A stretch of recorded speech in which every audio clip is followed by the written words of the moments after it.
Assalamualaikum warahmatullahi wabarakatuh. Pada pertemuan kali ini, kami akan membahas mengenai saham dan corporate action pada mata kuliah Manajemen Investasi dan Teori Portofolio. Perkenalkan kelompok kami. Yang pertama Diva Gading Fadilah, yang kedua Nur Rohmah, dan yang ketiga Eura Kurnia Agustina. Materi yang akan dibahas kali ini ada 3. Yang pertama, perbedaan saham preferen, saham biasa, dan saham treasury. Yang kedua, nilai buku dan nilai-nilai lain yang berhubungan dengan saham. Yang ketiga, yaitu nilai pasar dan nilai intrinsik. Kita akan menuju ke materi yang pertama, yaitu perbedaan antara saham preferen, saham biasa, dan saham treasury. Saham preferen mempunyai sifat gabungan hybrid antara obligasi dan saham biasa. Seperti bond yang membayarkan bunga atas pinjaman, saham preferen juga memberikan hasil yang tetap berupa dividen preferen. Seperti saham biasa, dalam hal likuidasi, klaim pemegang saham preferen di bawah klaim pemegang saham obligasi bond. Dibandingkan dengan saham biasa, saham preferen mempunyai beberapa hak, yaitu hak di atas dividen tetap dan hak pembayaran terlebih dahulu jika terjadi likuidasi. Oleh karena itu, saham preferen dianggap mempunyai karakteristik di tengah-tengah antara bond dan saham biasa. Karakteristik saham preferen adalah sebagai berikut.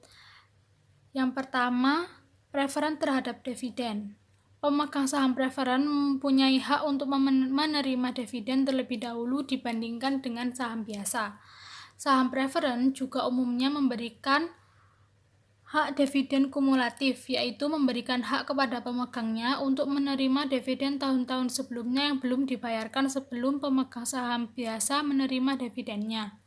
Jika saham preferen disebutkan memberikan hak dividen kumulatif, maka dividen-dividen tahun sebelumnya yang belum dibayarkan disebut dengan dividends in arrears. Karakteristik yang kedua yaitu preferen pada waktu likuidasi. Saham preferen mempunyai hak terlebih dahulu atas aktiva perusahaan dibandingkan dengan hak yang dimiliki oleh saham biasa pada saat terjadi likuidasi. Besarnya hak atas aktiva adalah sebesar nilai nominal saham preferennya, termasuk semua dividen yang belum dibayarkan jika bersifat kumulatif. Yang kedua yaitu macam-macam saham preferen.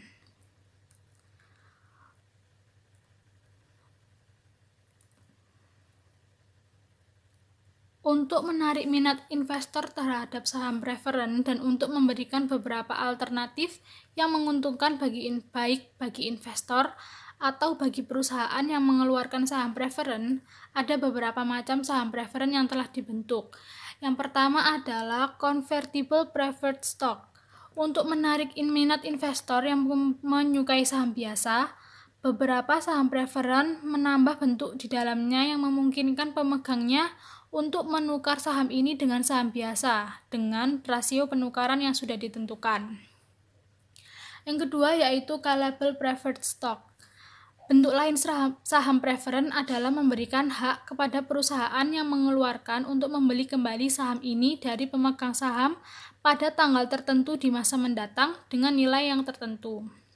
Harga tebusan ini biasanya lebih tinggi dari nilai nominal sahamnya. Yang ketiga ada floating atau adjustable rate preferred stock. Saham preferen ini merupakan saham inovasi baru di Amerika Serikat yang dikenalkan pada tahun 1982. Saham preferen ini tidak membayar dividen secara tetap, tetapi tingkat dividen yang dibayar tergantung dari tingkat return dari sekuritas T-bill atau treasury bill. Saham preferen tipe baru ini cukup populer sebagai investasi jangka pendek untuk investor yang mempunyai kelebihan kas. Saham yang kedua yaitu saham biasa. Merupakan saham yang menempatkan pemiliknya paling junior di dalam hal pembagian dividen dan hak atas harta kekayaan perusahaan apabila perusahaan tersebut dilikuidasi. Saham biasa ini merupakan saham yang paling banyak dikenal dan diperdagangkan di pasar saham.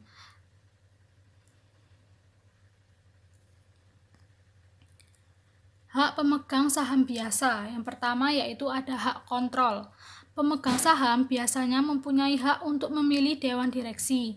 Hal ini berarti bahwa pemegang saham mempunyai hak untuk mengontrol siapa saja yang akan memimpin perusahaannya. Yang kedua yaitu hak menerima pembagian keuntungan. Sebagai pemilik perusahaan, pemegang saham biasa berhak mendapatkan bagian dari keuntungan perusahaan. Tidak semua laba dibagikan, tetapi bagian laba akan ditanamkan kembali ke dalam perusahaan. Laba yang ditahan ini merupakan sumber dana intern perusahaan, sedangkan laba yang tidak ditahan diberikan kepada pemilik saham dalam bentuk dividen. Yang ketiga yaitu hak preemptif. Hak ini merupakan hak untuk mendapatkan presentase kepemilikan yang sama jika perusahaan mengeluarkan tambahan lembar saham. Jika perusahaan mengeluarkan tambahan lembar saham yang beredar akan lebih banyak, dan akibatnya presentase kepemilikan saham yang lama akan turun.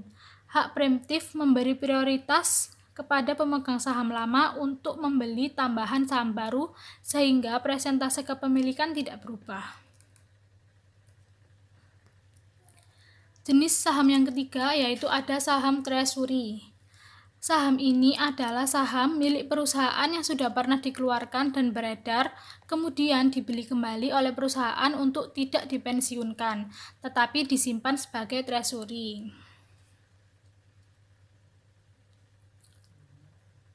Perusahaan emiten membeli kembali saham beredar sebagai saham treasury dengan alasan sebagai berikut. Yang pertama, akan digunakan dan diberikan kepada manajer-manajer atau karyawan-karyawan di dalam perusahaan sebagai bonus dan kompensasi dalam bentuk saham. Yang kedua, meningkatkan volume perdagangan di pasar modal dengan harapan meningkatkan nilai pasarnya. Yang ketiga, menambahkan jumlah lembar saham yang tersedia untuk digunakan menguasai perusahaan lain. Yang keempat, mengurangi jumlah lembar saham yang beredar dan untuk menaikkan laba per lembarnya.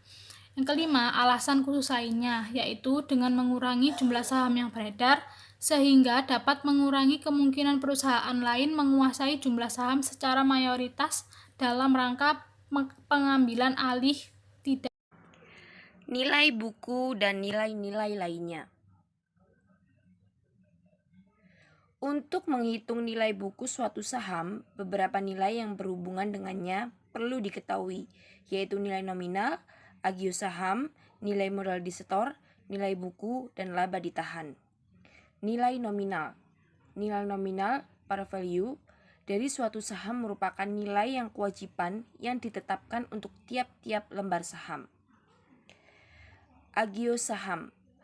Agio saham, additional paid in capital atau in excess of par value, merupakan selisih yang dibayar oleh pemegang saham kepada perusahaan dengan nominal sahamnya.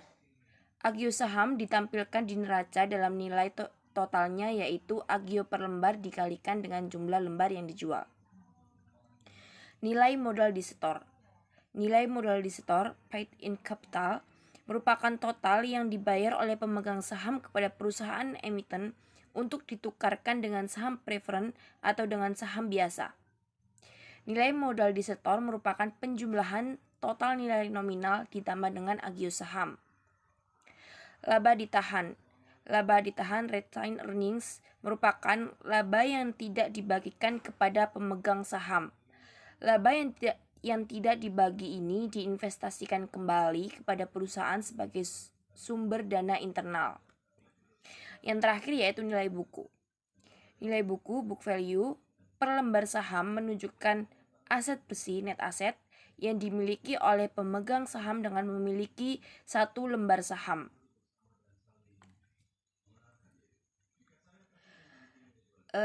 Karena aset bersih adalah sama dengan total ekuitas pemegang saham, maka nilai buku per lembar saham adalah total ekuitas dibagi dengan jumlah saham yang beredar. Jika perusahaan mempunyai dua macam kelas saham, yaitu saham preferen dan saham biasa, maka perhitungan nilai buku per lembar untuk masing-masing kelas ini lebih rumit dibandingkan jika hanya mempunyai saham biasa saja. Perhitungan nilai buku per lembar saham untuk dua macam kelas saham adalah sebagai berikut.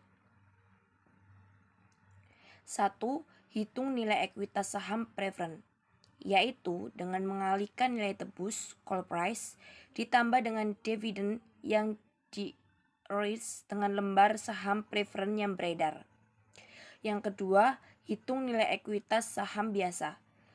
Nilai ekuitas saham biasa bisa dihitung dengan mengurangi nilai total ekuitas dengan nilai ekuitas saham preferen. Yang ketiga, nilai buku saham biasa dihitung dengan membagi nilai ekuitas saham biasa dengan jumlah lembar per saham biasa yang beredar. Nilai pasar. Nilai pasar adalah harga saham yang terjadi di pasar bursa pada saat tertentu. Nilai pasar ini ditentukan berdasarkan mekanisme pasar yang ditentukan oleh permintaan dan penawaran atas saham bersangkutan di pasar bursa. Nilai pasar atau market value berbeda dengan nilai buku. Perbedaannya yaitu nilai buku merupakan nilai yang dicatat pada saat saham dijual oleh perusahaan. Nilai intrinsik. Nilai intrinsik atau biasa disebut dengan nilai fundamental adalah nilai yang seharusnya dari suatu saham.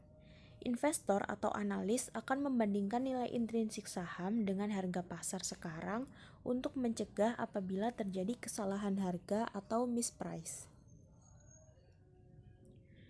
Dalam menentukan nilai intrinsik dalam sebuah saham biasanya dilakukan dengan dua analisis. Yang pertama, analisis sekuritas fundamental atau fundamental security analysis atau analisis perusahaan, company analysis. Analisis ini menggunakan data fundamental, yaitu data yang berasal dari keuangan perusahaan, seperti laba, dividen yang dibayar, hasil penjualan, dan lain sebagainya. Yang kedua, analisis teknis atau technical analysis. Analisis teknis ini menggunakan data pasar dari saham, misalnya harga dan volume transaksi saham untuk menentukan nilai dari saham.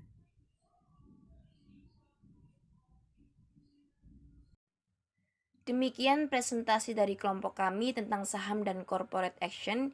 Jika ada salah kata dan kurangnya kami mohon maaf. Wassalamualaikum warahmatullahi wabarakatuh.